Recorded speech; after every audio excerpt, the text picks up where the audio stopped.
Okay. So is anybody in this group a fan of taking notes?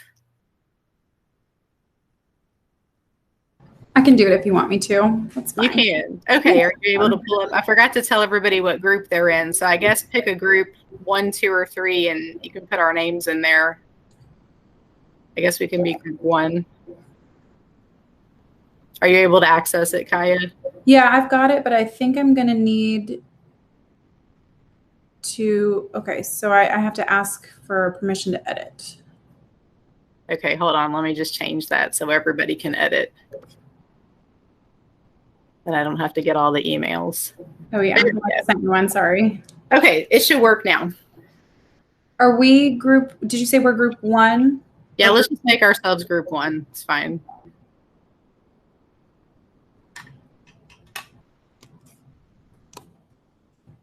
And try to put it side by side here. I'm slowly remembering how to do all of these things.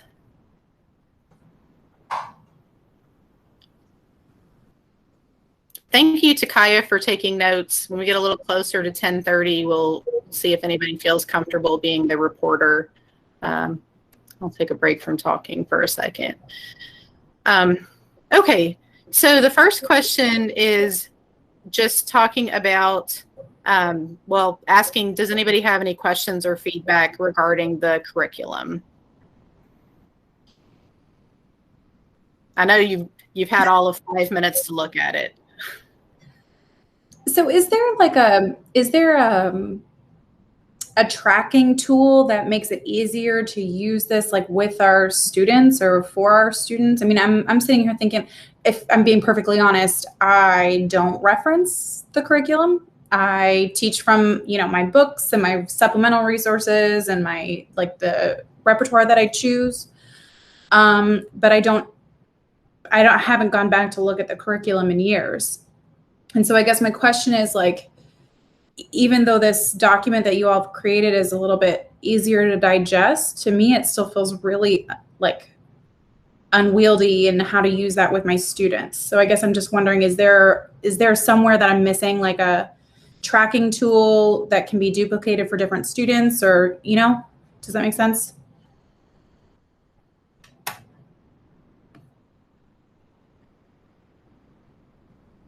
I'm just going to jump in and start thinking about some stuff, if that's okay. Mm-hmm. I think a tracking tool would be super beneficial, and I understand like how that would make things look easier, but we're already all doing these things already through the course of a rehearsal, right? Mm-hmm. You know, looking at rhythm and all that stuff. But Chrissy left. Chrissy. Yeah. Like, I guess, you know, when they list these skills, so since I'm middle school and I'm assuming I'm going to have to start my 7th grade and even my 8th grade pretty much over, I'm looking at, oh, Chrissy just texted me. Oh, her laptop died, so she'll be right back. So I'm looking at that content area 1C, right hand skills, 1.1, perform pizzicato and guitar position. Like, would it be, am I thinking about it the wrong way if I have all these skills in a spreadsheet, and then at the beginning of the school year, I put in students' names and I'm like, okay, you know, Jenny can perform pizzicato and guitar position, like check. You know what I mean? Like, is that a reasonable way to go about tracking student skills? Hey, sorry about that. My laptop died. I had so many answers to your questions. Oh. Okay, so first of all, we are in the process of developing like a PDF or interactive kind of tracking tool. This is one that I had developed from the previous learning targets that I divided by grade level. So we're going to work on something like that we can have on hand. But also, if you've heard, you know, the evil term Mastery Connect, it can actually be quite useful if our curriculum is input into their system as we are using it. So I did go to a training on Mastery Connect to find out that you can, like me or Paul or somebody can put in a request with our specific curriculum and standards and skills, and they can add that to, you know, the default list of things that are available on Mastery Connect. So if you're using that, that is something that we're working on getting in there. Also, a lot of people have discussed ways to track student data through like Google Forms. So if you have a Google form and you could easily enter a student's name and whatever skill they're demonstrating that day. So you can create a spreadsheet of where the students are and their level of proficiency. I find it easier to just create the spreadsheet up front so you can see everyone's name across, you can print it if you want to, so you can have a check sheet and then go back and put it in later. If you have an iPad or you're technology savvy, you can do it that way. So those are some things that moving forward, we'll kind of see, like if there's a PLC that wants to develop, like mine will probably work on this since I have access to it. And yes, I can share it with you. I just have to find it somewhere in my Google Drive. But this is not current. This is not up to date with what we have revised. So I have to do a little bit of work with that first. But it's student friendly and they keep it in their folders all year. I print it front and back so they can kind of see an overview of everything that they're going to learn that year. And then I have introduced, practicing, and accomplished. So sometimes we put a date of when they did those things. Sometimes we put a check, depending on the class and how fast we're trying to get through it. But yeah, it's been pretty useful and been pretty good about like keeping the students informed of their own progress. Chrissy, yes. When do you do that? Do you do that during a setup, like advising time, or does that just happen as you're teaching your classes and doing stuff? Well, like I said, I usually print this off and they have it in their folder. So one thing I failed to mention to the big group that I need to make sure we know is that we all know that we're teaching like thousands of skills all at once, all the time, in a progressive, cyclical manner. So what we need to be able to do is focus in on 2 or 3, core standards that are going to be assessed with that day's activities or learning targets. So what you can do is you can, just write on the board whatever the skill is. So tonal oral skills, tune each string to a given pitch. And after we work on that for a couple of days and they can start showing it, then I'll say, okay, well, get out your paper and write today's date. Today's the first day that you attempted to tune your own instrument. And then once they get a little bit better at it, we kind of revisit it and say, okay, who feels like they can do this? Like, let's see, are you in tune? Okay, put the date that you practiced it or accomplished it. And they keep track of that in their own folders. And then I have a similar check sheet that just has everybody on it that I can just put check marks on. The 4, 3, 2, 1 thing is going to be kind of new for me. I'm kind of like, you either show me that you can do it or you can't do it. So kind of defining what level they can tune their string is going to be new. And also the idea that proficiency is the goal rather than distinguished and full mastery. That's something I had a hard time wrapping my head around. In fact, at DOS, proficiency equates to an 85%. So we worked with our administration to get a modified version of that for music, whereas proficient was a 90, because I felt like, I had a lot of students that weren't distinguished in a lot of things, but they really didn't deserve to be getting Bs in a class that they were all showing incredible growth in all the time. So we moved our 85 to a 90. That's kind of my big question. I realize we're talking about curriculum. And so if we don't talk about this right now, fine. But I'm not high school anymore, so maybe it doesn't matter as much in middle school. But I know in high school, and especially in our music classes, we have a lot of high achieving students that their grades and their GPA really, really matters. And, I'm not for giving grades for no reason, but it is hard when you have, it's hard to not give a kid an A that you feel like deserves an A and they're focused on their GPA. Right. Yes. And with an A really being only equal to 100%, that's difficult. So like I said, a lot of middle schools especially are allowing teachers to use like a 3.5 grade, like a high proficient, which would equate to like a 90 or 95. So they're still getting A's. And in the GPA world, I know, everybody wants to have a 99 or 100, but a 90 or a 91 still gives you the same amount of points. So that's something they're going to have to realize is unless they're really doing it perfectly, and that is a new thing. You know, we want everybody to get A's because they're trying so hard and they're doing the best they can. But if we think about it, are they really playing everything at a distinguished level? No, not really. So that's why I like to bump my proficient from an 85 up into the 90s or 95. And they've allowed me to do that. And it's been pretty successful so far. I couldn't handle like the majority of my students all getting B's when they were just working so hard. Yes. I have 2 questions if I could, and maybe this is not the right time, but it might be. First question, I guess, is related to the grading thing, the scale. If we're talking about 1 through 4, and then turning that into a number out of 100, and then at my school, like a 0 is a 50.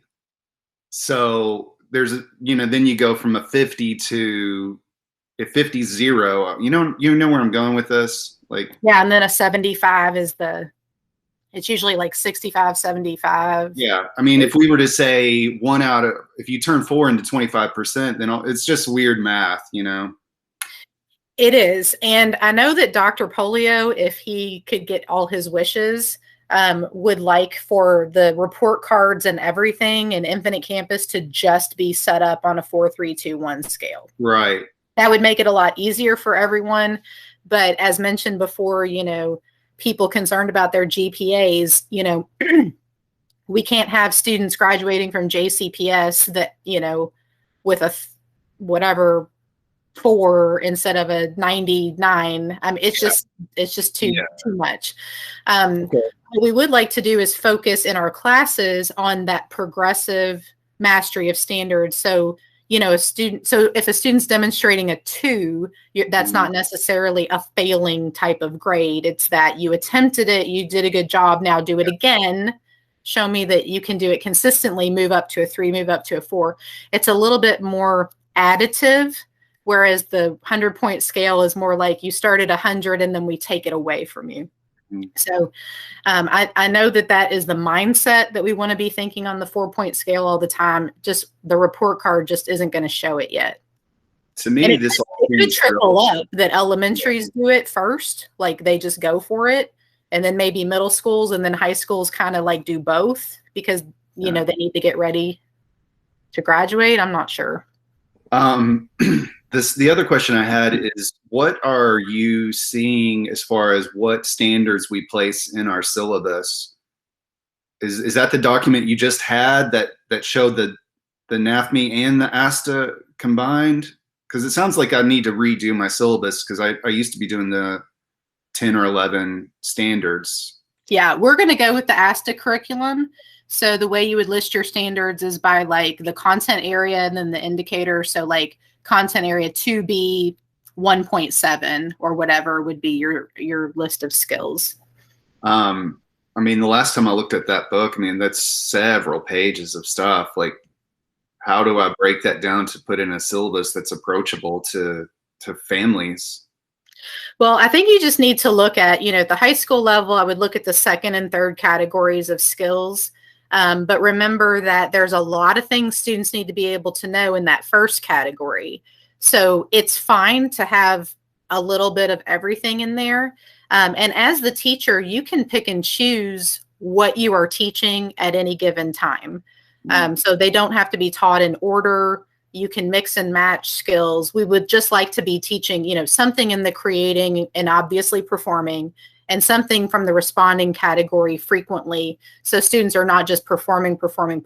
They're actually creating music and they're reflecting on what they created and what they performed. But Aaron, if you want to just use the NAFME standards for your syllabus, and then you want to break these down like we used to as the performance-based learning targets as needed along the way, I think that's fine too.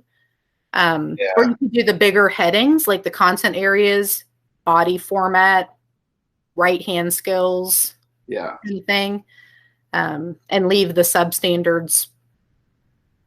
That may be the way to do it. I mean, to me, this all seems like real gut level. Like, we're already doing this stuff and making all these connections. We're just trying to figure out how to justify it on paper. and I'm just trying to think, well, how do I streamline that for my admin or my non-musical families when they look at it, you know, a document. Yeah, So, I mean, I think you probably still need to make decisions about what amount of the work is going to be assessed in each category. So if you want, you know, 80 to 90% of your skills to be in that performance realm, which it probably should be, then just let them know these are the skills that will be assessed. And then I would just call creating one thing 5%, 10%, responding something else 10%, and some of, you know, some of the activities that you do to assess in that category. I haven't really thought through about creating a syllabus. I don't have to do one that's so extensive anymore. I just kind of write like, you know, students will be assessed based on national music standards. And that's. Yeah, maybe that's what I just need to do is simplify it some way.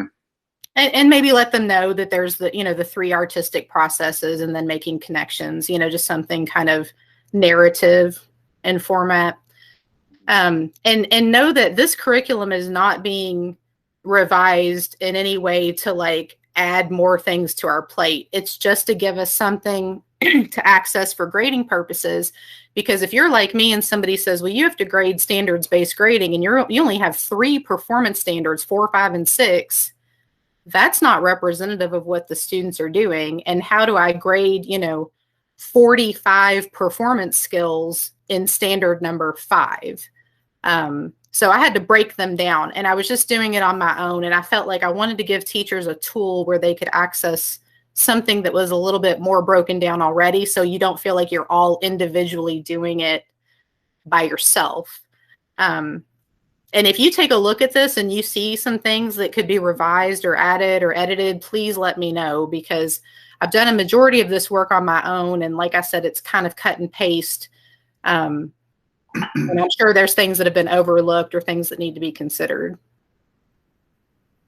But let's move on real quick because we have like 1 or 2 minutes left to this other question. Does anybody have any tips or tricks that you might have thought of or used during NTI that we can use to help accelerate students through these standards and get them to next level thinking? Like 7th graders that didn't play all year that are, you know, going into 8th grade and they're basically like beginners. I'm thinking things like simple things like letting kids write note names in for a couple of pieces, like it's a worksheet. What else? Like continuing to use Google Classroom as an individualized resource. Do you all have any ideas for things like that that we could take notes on? Real quick.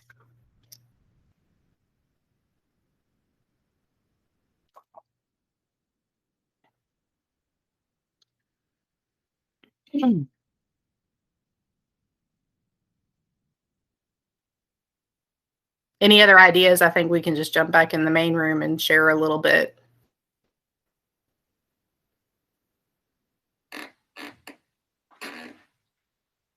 I do not. I'm going to continue to use Google for sure. Mm-hmm.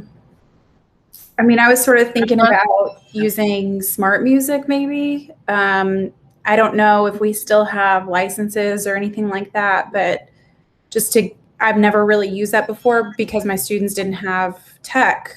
But we're all one-to-one now. We're a Verizon school, so all my kids have iPads.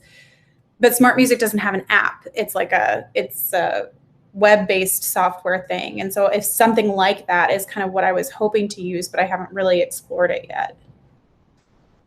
Right. Well, there's a lot of free things you can use, but you kind of have to create your own work, like Flipgrid, Seesaw. We're going to get another district subscription for Collabra if people want to continue using that. Aaron, I don't know if you ended up using Collabra, but I think Paul's going to pay for the district subscription and the student subscriptions next year, which is good news for me. That's cool. Yeah, we used it last year, but I mean, the Google Classroom is almost satisfies what I use it for, you know, uploading videos. Right. So, but that's cool that he's going to do it for everybody. Yeah, for sure. Well, it's nice that the kids are used to it now, so we can at least use it in this kind of recovery year that's coming up. Even if it phases out a little bit over time, then who knows? I think I must have missed one of the PDs, early PDs on Collabora, and then seemed too big to me to try to even understand on my own. So, like, what does it do? I don't really know much about it. It's basically like a place where you can post video lessons and the students can record videos in the system. So they don't have to upload anything or attach anything. It automatically saves like Google Drive. It's directly synced to Google Classroom. You can see at campus.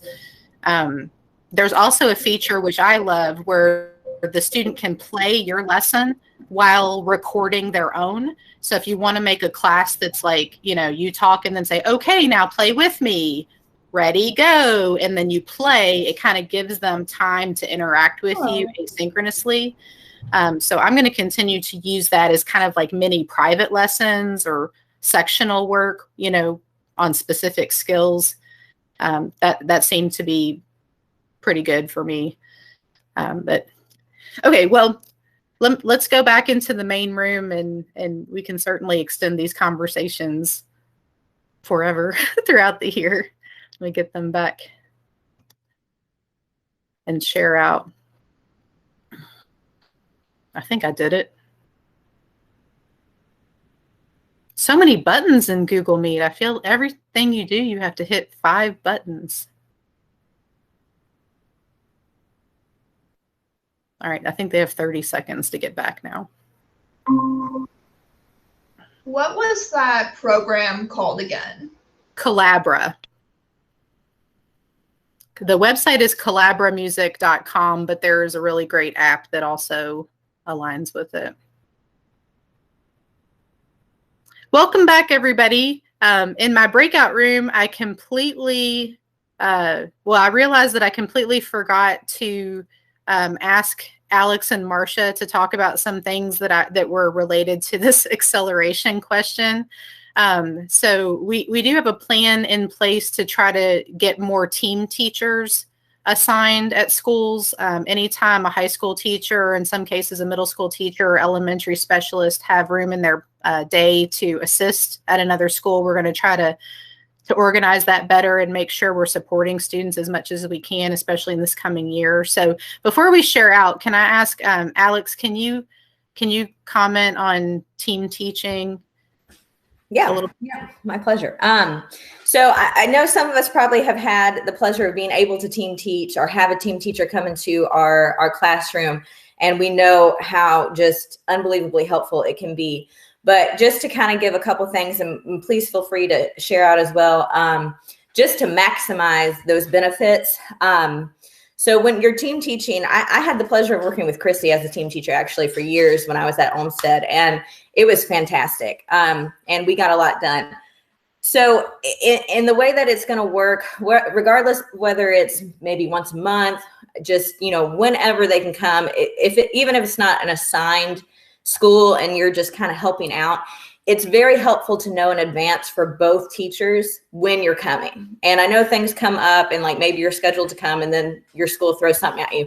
But that way the teacher on record of whatever class it is can really plan for the incoming teacher, because I know some of you have maybe gone to another school and there wasn't a plan in place, and you could have stayed at your own school and gotten a lot done. So if there can be a very big, like, just set plan for whoever's coming in, and that takes both teachers communicating and really knowing what skill level the kids are on, what skills need to be accomplished. Because if I had Christy come to my room, of course she has the knowledge to know what the kids know and don't know after listening to them. But if I tell her and I have a plan for specifically, this is what this needs to be done, then she doesn't have to spend the first 10 minutes of her time with the kids assessing them. You know what I mean? She can just say, okay, this is, Alex has said, this is where they are. This is what needs to happen. Let's go.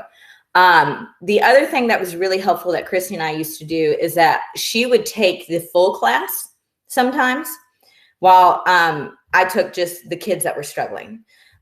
Because I think there's a stigma if you always send the kids out and they're always sent with the other teacher, all of a sudden it's like, well, she doesn't even want to deal with me because I'm not good. So I think if you take the kids yourself and leave the larger group with the incoming teacher one, you're going to help your kids, and they're going to think, okay, well, even though I'm not at level where I'm supposed to be, she cares enough to work with me. He or she cares. But two, I think it's really important that we let our groups be under another director and give and let them have influence over them and talk to them, and they get a different perspective, a different teaching style. One, it's going to help with them watching the director. It's going to help with ensembleship. It's going to help in just so many different ways. And your team teacher might explain something that you've said 1,000 times. I mean, how many of us have been there? We've said it 1,000 times. The team teacher comes in and says it once, and it's all of a sudden like fixed. And, you know, because after a while, we become a talking head and they stop listening. So if it's somebody else that comes in and says the exact same thing that you've said until you're blue in the face, it can really help. So if you're lucky enough to get someone who is of, you know, maybe your upper string and their lower string, I always really try. I've also team taught with like Robert Dixon, who is a bass player. I'm a violinist. So it's really, really helpful to have someone in there. And that darn cello bow hold, guys, that darn, don't get me started. But if you can have another teacher that maybe is a specialist in one of the other instruments, it's really helpful for you to continue learning and for them to set up. And just, you know, I think sometimes we have to set egos aside and say, you know, I know how to start a cello player. I do know how to start a cello player, but then when an actual cellist comes in, there are nuances that maybe I'm not as familiar with because I've played violin for so many years. And I think that's just really, really helpful as well. But I think more than anything, having a set plan for what you want your team teacher to do is going to be the biggest thing. And communication between the two team teachers at all times, whether it's, you know, this is what we worked on, we didn't get as far, this is what I found. Like maybe you tell them that you want them to work on one thing and they completely see a whole nother issue that needs to be addressed first that maybe we haven't caught. That's the other thing. Sometimes I would have Chrissy come in and just listen, because you know how you get so focused, you get to measure 38 and you know the second violins are going to mess something up at 38 and you don't even realize that the basses are out to lunch because you've always been looking at the second violins. So I think you can really utilize your team teacher in a lot of great ways and kind of partner with each other and look at each other and benefit your students. So go ahead.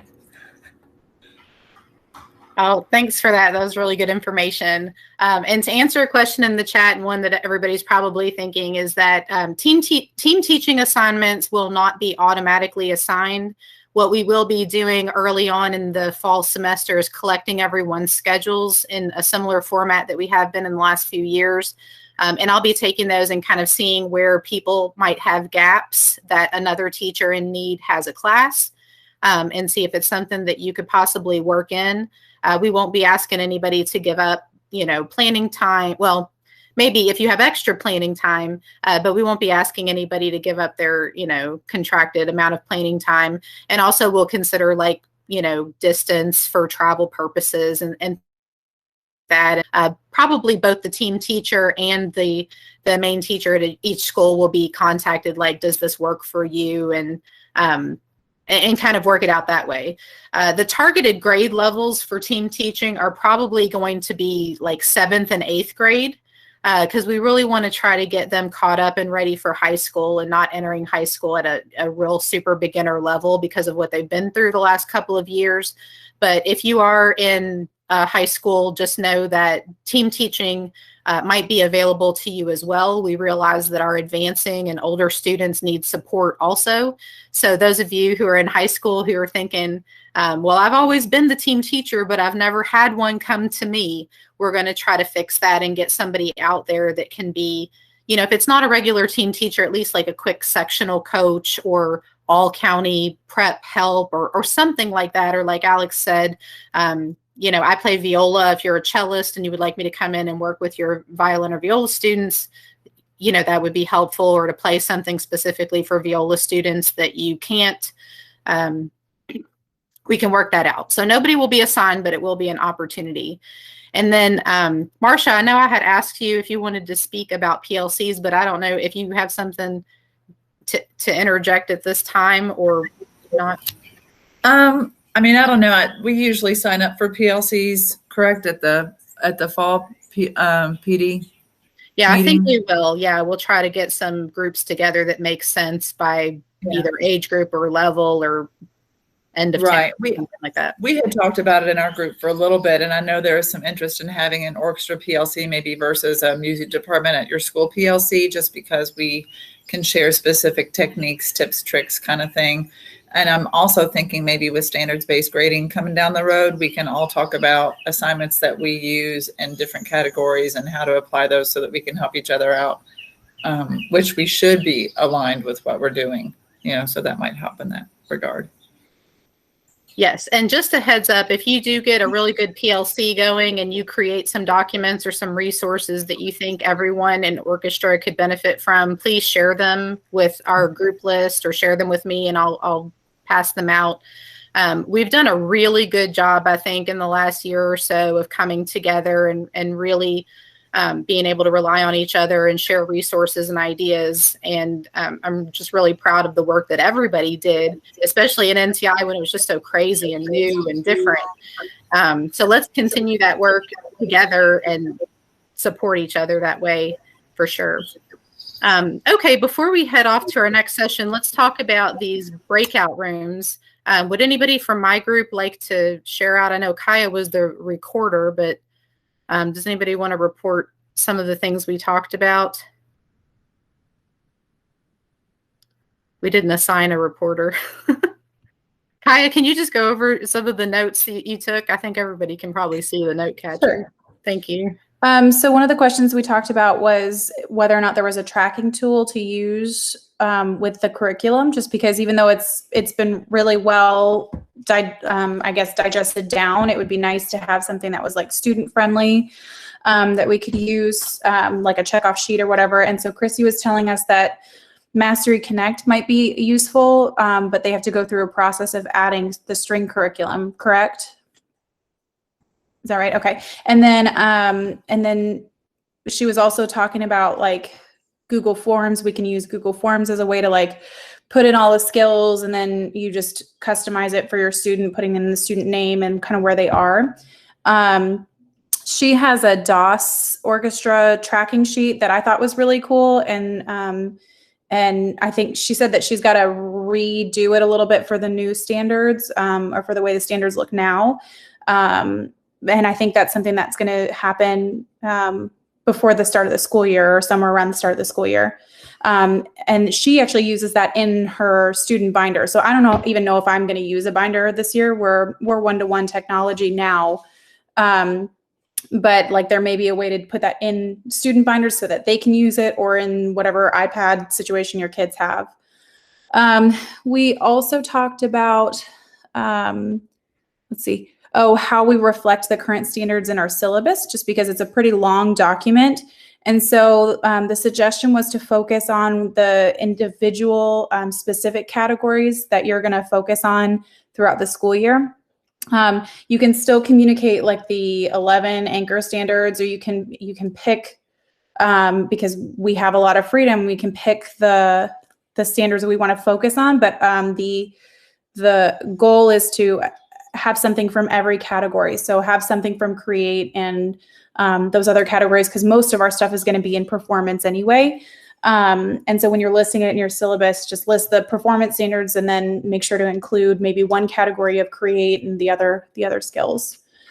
Our instructional strategies were to help our kids accelerate. Things like letting students write in note names, just kind of at the beginning to help rebuild that music literacy, since there's going to be quite a bit of a gap. Continuing to use Google Classroom for individual student assessment, and using software such as Smart Music, Flipgrid, Seesaw, and Collabora. And then I think Chrissy mentioned that Paul was going to have teacher and student subscriptions for Collabora this school year, right, Chrissy? That was my understanding. So I'll have to check and see if that got approved and where we are in the process for actually being able to access those accounts.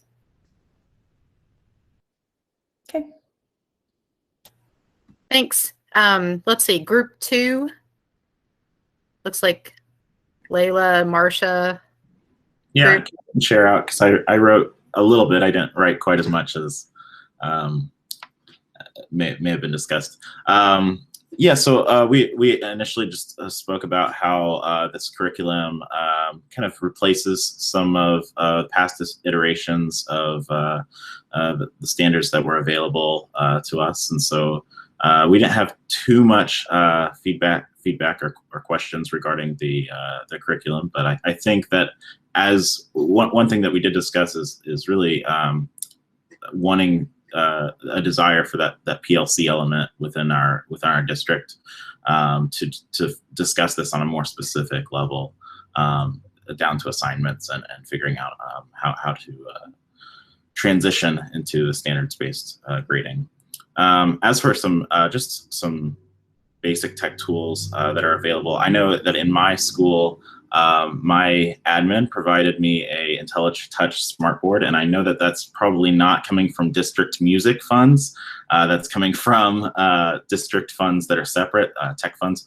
So if you're seeing other teachers in your building who are getting these really fancy smartboards, I think it's fair to maybe ask your administrator whether or not that may be accessible to you as well. Because there are some really cool apps that you can get, like Essential Elements Interactive. I suggest if you do use Essential Elements Interactive, the IntelliTouch smartboard is an Android machine. And so if you go into the browser and you pull it up, it won't work. The metronome is completely off of the music, and it is just a disaster. I've done it in front of students and it didn't go well. So if you use your own computer and then plug it up, that works really well. We spoke about Apple TV is also a really good resource if you have that. There's Staff Wars for note reading, which is I think it's an app, I want to say. I believe Staff Wars is an app. It's like Star Wars, but on a staff.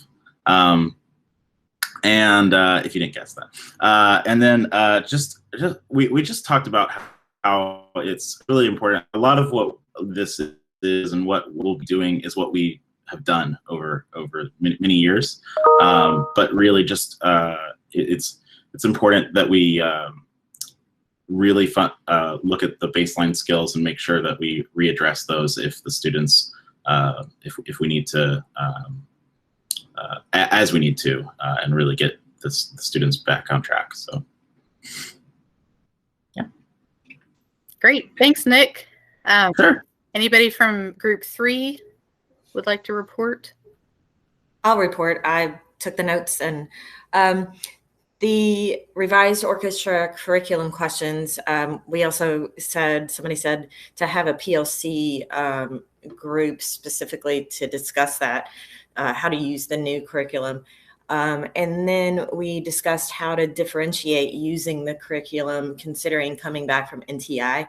So what's been said that to focus on the basic skills and student successes while being, like Fred said, being honest with the students about, yeah, we've got some struggles, but here's where we are and here's what we're going to do and take it from there. Then we talked about how resources that individual teachers develop, we could, and it's mentioned a couple times on these notes, but make a place to share all those things, district-wide to all the string teachers so that we have those to utilize bringing the kids back from NTI in the new curriculum. And then the question from administrators has been, how do we make our class fun? And although it's a fun class anyway, how can we get to the nitty gritties of the basics and make up for lost time in this past year while still making it fun? So somebody mentioned that they arranged pop songs or some kind of popular songs for their classes. Another thing that could be shared with everybody. There's also some play along videos and things like that just to lighten up the class a little bit, because we're going to get in there and try and take the bull by the horns, but we need to keep it fun and light too. And then the instructional strategies, tech tools, like I mentioned, a way for, even on the JCPS music page, to share all the orchestra teachers' resources, videos that we make, videos that other professionals make, videos we come across on YouTube, any PDFs of arranged music or, etude type things that teachers created. And then also maybe to make a YouTube channel that we can just share everything, because to allow the kids to have ready access at home, or we can use them in the classroom, would be great, because there's many talented and smart minds within our orchestra teacher group that we can tap into. And that's it. All right, thanks. So there are a lot of things on these notes that I could probably comment on and start some more discussion, but I think what I'll do is kind of pick out a few that I want to make sure that we revisit, and then we can talk about them in our afternoon session after lunch. Just real quick, we do have a shared Google Drive that we were putting some resources in a while back. So I can clean that up and I can link it on our new Google site. If you've looked at the new Google site, there's not much on there yet. It's kind of brand new, but the idea is that we're going to replace SharePoint little by little. So if you're looking for a resource that we used to have on SharePoint that is not on the new Google site yet, let me know and I can immediately put it on there. I don't want anything to be missing. But yeah, these are all great ideas and I appreciate all of your conversation and feedback. But I want to make sure we get like a little break in here and a chance to get back in the main session. So I'll stay on here a few minutes if anybody wants to ask me something one-on-one, but otherwise, if you're good to go, please take 5 minutes and then we'll be back in the Google Meet that we started in. It should be the same link on the schedule as we were in before, so you can just hop back over there. So thanks so much. I will see you again in this setting after lunch. I believe it's at 12:30. So bye.